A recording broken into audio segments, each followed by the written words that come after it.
పాత్రికేయ మిత్రులందరికీ నమస్కారం. బీఆర్ఎస్ పార్టీ ఈ ప్రభుత్వం అధికారంలోకి వచ్చిన తర్వాత ప్రతి సందర్భంలో ఎన్నికల్లో వారిచ్చినటువంటి హామీ బీసీల ఓట్లు కొల్లగొట్టడం కోసం ఆ రోజు ఇచ్చినటువంటి హామీ మేము అధికారంలోకి వస్తే 42% రిజర్వేషన్లు అమలు చేస్తామనేటువంటి హామీ. ఈ 2 సంవత్సరాల కాలం దాదాపు కాంగ్రెస్ అధికారంలోకి వచ్చి 20 మాసాలు గడుస్తూ ఉన్నది. మొదట్లో వాళ్ళు చెప్పింది అధికారంలోకి వచ్చినటువంటి మరుక్షణంలోనే ఈ ప్రక్రియ ప్రారంభిస్తామన్నారు. ఈరోజు నిన్నటి నిర్ణయం తర్వాత కనబడుతున్నది ద్రోహంతో కూడుకున్నటువంటి కుట్ర.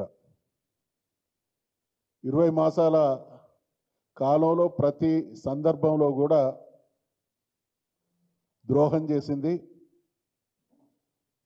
మేము అనేక సందర్భాల్లో చెప్పినాం, దేశంలో జరిగినటువంటి రిజర్వేషన్ల విషయంలో వివిధ రాష్ట్రాలు చేసినటువంటి ప్రయత్నాలు, కోర్టుల పరంగా ఎదురైనటువంటి ప్రతిబంధకాలను కూడా వారి దృష్టికి తీసుకొస్తే మేము వీటన్నిటిని అధిగమించి తప్పకుండా తూచా తప్పక 42% రిజర్వేషన్లు అమలు చేసి తీరుతామన్నారు. శాసన మండలి శాసనసభల్లో బిల్లును పాస్ చేసుకున్నప్పుడు కూడా అనుసరించాల్సినటువంటి విధానం గురించి మా సలహాలు కూడా ఇవ్వడం జరిగింది.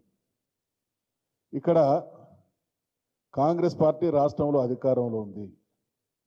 దేశంలో వారి కూటమి ప్రధాన ప్రతిపక్షంగా ఉంది.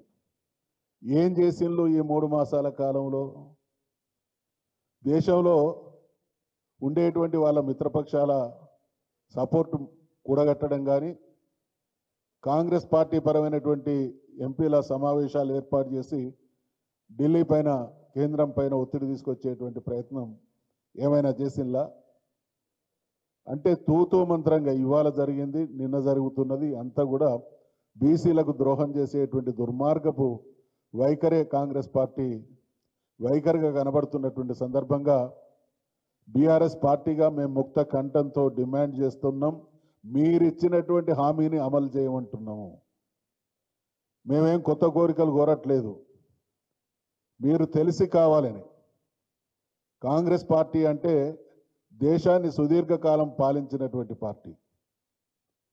చట్టాలు ఏ రకంగా చేయాలి, న్యాయపరమైనటువంటి చిక్కులు ఎదురైనప్పుడు ఏ రకంగా అధిగమించాలి అనేటువంటి విషయంలో సుదీర్ఘమైనటువంటి అనుభవం ఉండి మళ్ళీ మీనమేషాలు లెక్క పెడుతూ బీసీలకు ద్రోహం చేసేటువంటి చర్యలు కనబడతా ఉన్నాయి. కాబట్టి దీన్ని తీవ్రంగా ఖండిస్తూ ఉన్నాం.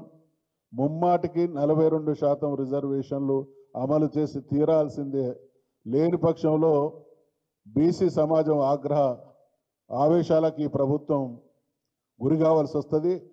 అటువంటి పరిణామాలకు తప్పకుండా ప్రభుత్వమే బాధ్యత వహించాల్సి వస్తుంది అనేటువంటి హెచ్చరిక కూడా చేస్తా ఉన్నాం.